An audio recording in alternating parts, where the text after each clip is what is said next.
La Iglesia Católica es una de las instituciones más antiguas y extendidas del planeta.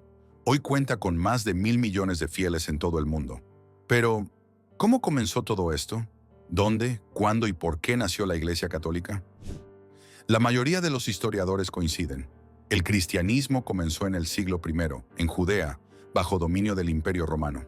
Pero el catolicismo, tal como lo conocemos hoy, ¿fue creado después o nació directamente con Jesucristo? Desde la perspectiva católica, la respuesta es clara. La Iglesia fue fundada por el mismo Jesús de Nazaret. Y para entender esto, tenemos que volver al principio. Jesús nació en Belén, vivió en Nazaret y durante 30 años llevó una vida sencilla.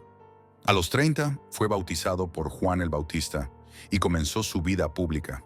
Predicaba que el reino de Dios estaba cerca. Curaba, perdonaba, enseñaba. Pero no lo hizo solo. Eligió a 12 apóstoles. No eran sabios ni influyentes. Eran pescadores, cobradores de impuestos, gente común. Y a ellos les confió una misión: continuar su obra. Jesús no dejó una institución escrita, sino una comunidad viva, una familia espiritual, una iglesia. De hecho, en el Evangelio de Mateo dice: «Tú eres Pedro, y sobre esta piedra edificaré mi iglesia». Y añade: «Te daré las llaves del reino de los cielos». Para los católicos, este momento es clave. Aquí se funda la iglesia. Pedro es elegido como su primer líder. Poco después, Jesús fue arrestado, juzgado, crucificado. Murió como un criminal. Pero sus seguidores aseguraron haberlo visto vivo, resucitado. Ese evento, la resurrección, lo cambió todo.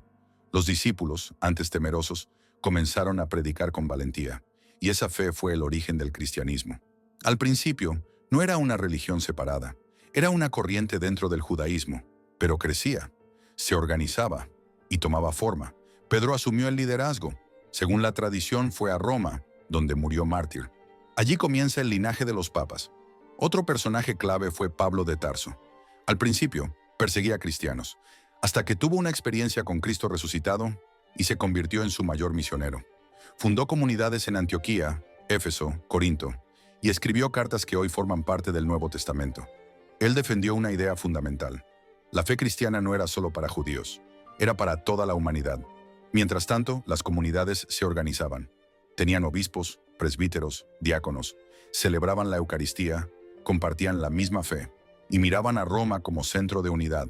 Durante 3 siglos los cristianos fueron perseguidos, pero la iglesia no desapareció, se fortaleció, hasta que, en el año 313, el emperador Constantino legalizó el cristianismo, y en el 380 se convirtió en religión oficial del imperio. La iglesia pasó de las catacumbas al corazón del poder, se institucionalizó, surgieron concilios, templos y una estructura jerárquica. Los primeros concilios ecuménicos fueron fundamentales. En Nicea, en el año 325, se definió que Jesús es verdadero Dios y verdadero hombre. En Constantinopla, en el 381, se afirmaron las bases de la Trinidad. Estas reuniones no eran simples debates, sino momentos decisivos que definieron el credo cristiano. La figura del Papa fue ganando centralidad, no solo como obispo de Roma, sino como signo de comunión para todas las iglesias. Su rol: preservar la fe, confirmar a los hermanos y guiar a la comunidad universal. Durante la Edad Media, la iglesia se convirtió en una fuerza cultural, educativa y espiritual. Fundó universidades, hospitales, monasterios. Preservó el conocimiento antiguo en tiempos de crisis. También enfrentó desafíos, herejías, conflictos, divisiones internas. En el año 1054 ocurrió el Gran Cisma. La Iglesia de Oriente y la de Occidente se separaron. Nacieron 2 ramas, la Iglesia Ortodoxa y la Iglesia Católica Romana. Y luego, en el siglo XVI, llegó la Reforma Protestante. Otro momento de ruptura que marcó profundamente la historia del cristianismo.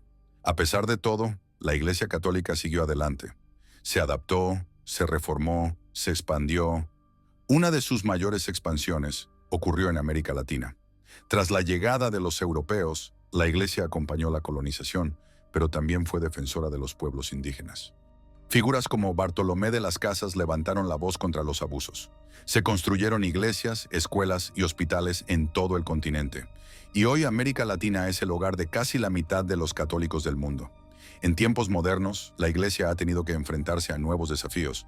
El mundo ha cambiado. La ciencia, la tecnología, la cultura digital han transformado la forma de comunicar la fe.